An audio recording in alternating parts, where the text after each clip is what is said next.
In this presentation, we'll discuss the supply curve for labor. First, let's consider the income effect. Over time, labor has been increasingly embodied in human capital. A unique problem when labor is analyzed as a resource is that there is a time limit involved. Only 24 hours per day are available. Some of this time must be utilized to maintain the resource by rest, eating, etc. For the sake of clarity, let's just say that if a person is not working, then they are consuming leisure. It only makes sense then that the use of labor requires a reduction in time devoted to leisure. It is the usual assumption that leisure is a normal good. This means that as work is undertaken to acquire income in order to acquire goods and services that satisfy labor's needs, leisure must be sacrificed. One more hour of work means one less hour of leisure. The problem is that labor is usually supplied and leisure sacrificed in order to earn an income. As income increases, more leisure is desired since leisure is a normal good. Recall that a normal good is one in which its quantity demanded increases as one's income increases. Uh, this points to a basic tension in work. More leisure is needed to benefit from higher incomes as work is increased. But longer hours of work to earn more income results in less leisure, not more leisure. This involves the income effect. As work is increased and more income is earned, more leisure time is demanded.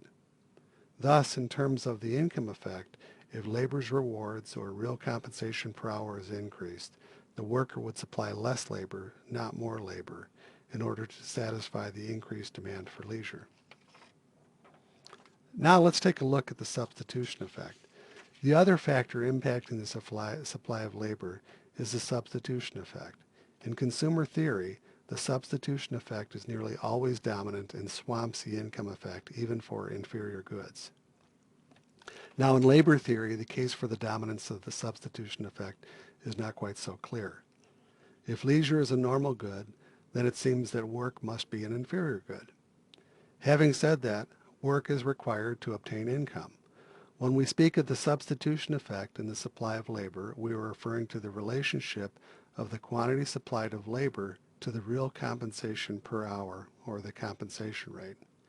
As the reward to labor in terms of the compensation rate is increased, the price to sacrifice leisure increases and more work is offered for the purpose of obtaining income.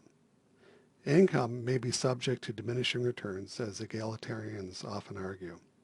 If this is so, as income increases, the compensation per hour would have to accelerate in some form to offset those diminishing returns to income. This would tend to increase the slope of the labor supply curve, making it more perpendicular to the quantity axis, or the x-axis, as income rises. Diminishing returns and consumer satisfaction from income, that is, to income is not as self-evident as diminishing returns in the increased consumption of a particular good. If one considers that increasing income can at least be partly devoted to saving and future consumption, the case for diminishing returns to income is more difficult to prove without circular reasoning. Now we're on to the supply curve itself for labor. The substitution effect argues for an increase in the quantity supplied of labor as the compensation. The substitution effect argues for an increase in quantity supplied of labor as the compensation rate increases. The labor supply curve slopes upward to the right as the compensation rate for labor increases. It now becomes a battle, so to speak, between the income effect and the substitution effect as to whether the labor supply curve will slope upward to the right, turn vertical, or bend backward, sloping upward to the left.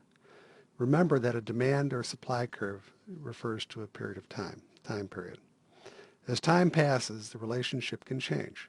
Experience can increase one's range of appetites for the vast variety of goods that can be acquired with additional income. A six-pack of beer can be replaced by a Long Island iced tea, a bottle of French Merlot, etc. Joe's six-pack can become a connoisseur of fine wines and never look back.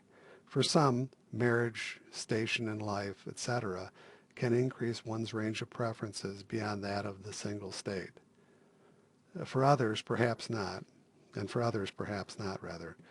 Supply-siders argue that if the after-tax real compensation rate for labor is increased by an income tax cut, the quantity of labor supplied will increase.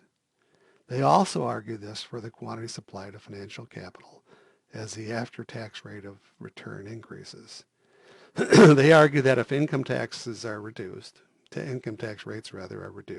the quantity supplied of productive resources increases and economic growth is enhanced. This implies a resource supply curve that continues to slope upward and to the right. For those arguing on the opposite side, the demand-siders, if you will, that such tax reductions have no supply-side effects, their arguments must be that the resource supply curve is vertical and therefore perpendicular to the quantity axis.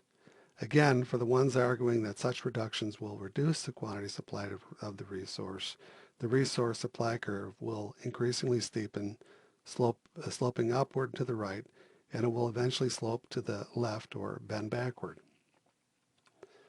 Now, in summary, the prospect of backward bending labor supply curve or supply curve for any other productive resource for that matter. According to the substitution effect, as the wage rate rises, the worker will realize that the monetary benefit from working has increased, so she will want to work more. The substitution effect then describes a direct relationship between wage rates and the quantity of hours a person will be willing to work. The income effect states that as the wage rate rises, the worker can afford more leisure, again, assuming that leisure is a normal good, and therefore will choose to work less. Thus, the income effect describes an inverse relationship between the wage rate and the quantity of hours a person will be willing to work. For wage rates, where the substitution effect dominates the income effect, the individual supply curve of labor will be upward sloping. For wage rates, where the income effect dominates the substitution effect, the individual supply curve of labor will be downward sloping. Actually, the reference is backward bending, where the supply curve actually bends back on itself, if you can picture a reverse C. So here's an added question. What happens when an income tax increase or decrease enters into the equation? Would you, personally speaking, would you work more or less if taxes were higher? Marginal tax rates, and hence the higher the income, the higher taxes, the higher you are taxed. How about if taxes were in fact lower? Would you work more? Would you supply more labor?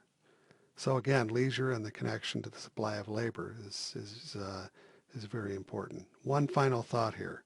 Leisure typically means any time you're not spent working, any time that you're not spending working. It includes sleep, watching TV, reading, or just vegging out, etc. The assumption here, it's a pretty safe assumption, is that leisure is a normal good. What this means is that the more income you have, the more normal goods you would likely consume.